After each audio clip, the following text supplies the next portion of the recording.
नमस्कार विद्यार्थी मित्रांनो, जिल्हा न्यायालय भरतीची परीक्षा ही संपलेली आहे आणि महत्त्वाचा मुद्दा म्हणजे की पुढील प्रोसेस काय असणार आहे, प्रक्रिया काय असणार आहे आणि सर्वांच्या मनामध्ये जो प्रश्न आहे की नेमका कट ऑफ किती जाईल, मला पुढील प्रक्रियेसाठी बोलण्यात येईल काय.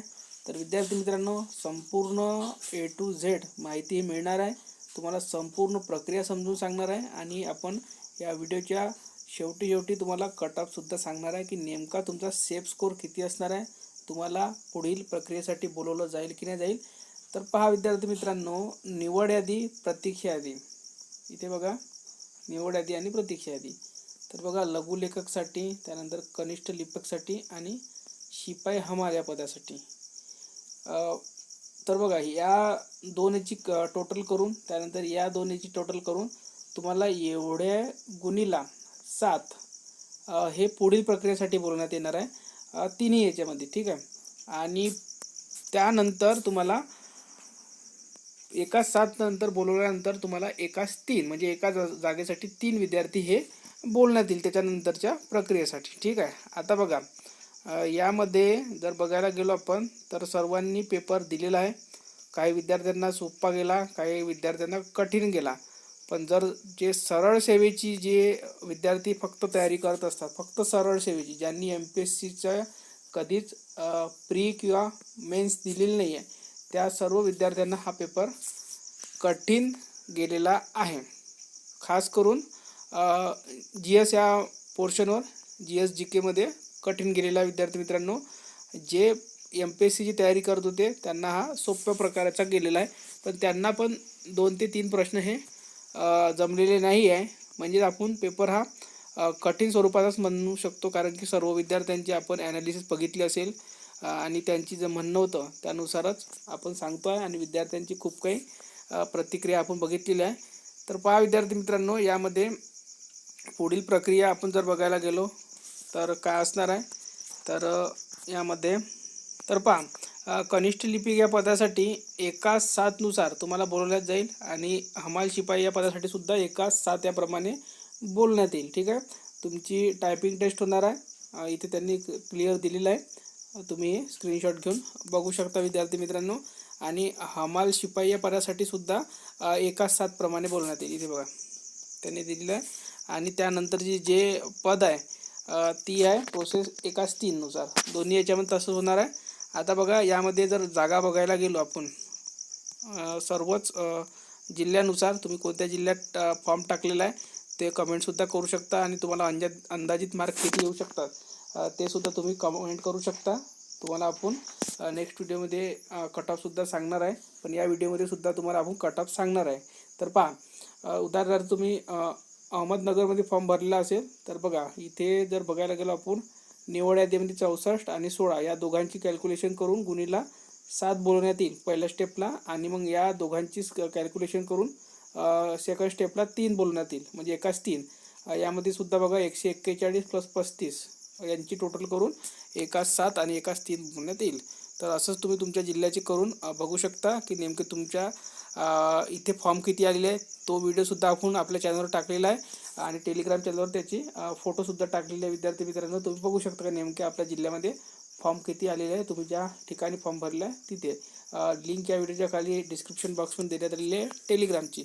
तर पहा, तुमचा जर सेफ स्कोर बघायला गेलो आपण हमाल या पदासाठी, शिपाई या पदासाठी, तर पहा 30 मार्कचा पेपर होता. 5 मार्कचं मराठी होतं, 5 मार्कचं इंग्रजी होतं. तर बघा, या 10 पैकी विद्यार्थी हे 10 मार्क घेणारे भरपूर मिळतील तुम्हाला. 10 पैकी 10 ज्यांना हे मार्क मिळाले असतील तर त्यांनी सेफ झोनमध्ये समजायचं, कारण की हाच एक टॉपिक होता की तुम्ही आउट ऑफ मार्क घेऊ शकता. तुम्हाला 9 जरी मार्क असतील तर तुमचं काम होणार नाही. मी इथे क्लिअर सांगतो, तुम्हाला उगीच आशा लावून काही फायदा नाही आहे. कारण की विद्यार्थी मित्रांनो, इथे ज्यांचा काही प्रॉब्लेम झाला 1-2 मार्कचा तर त्यांचं थोडं कठीण होऊन जाईल. पण तुम्ही जर MPSCची तयारी करत असाल आणि तुमचा इथे जर चांगला स्कोर आला असेल 20 पैकी GSमध्ये, तर तुमचं इथे जर एखादा मार्क जरी गेला असेल 10 पैकी बाय मिस्टेक, तरी विद्यार्थी मित्रांनो 1 ते 2 तर तुमचं काम होऊ शकतं. तर पहा, तुमचं 30 पैकी किती मार्क पाहिजे, जवळपास तर माझ्या मते तुमचे 21 ते 23च्या दरम्यान तुम्हाला जर मार्क असेल तर तुमचं काम होऊ शकतं. केव्हा? फक्त रॉ मार्क म्हणजे पहिल्या रिस्पॉन्स शीटमध्ये तुम्हाला एवढे मार्क पाहिजे. तुम्हाला माहितीच आहे TCSची प्रोसेस काय असते.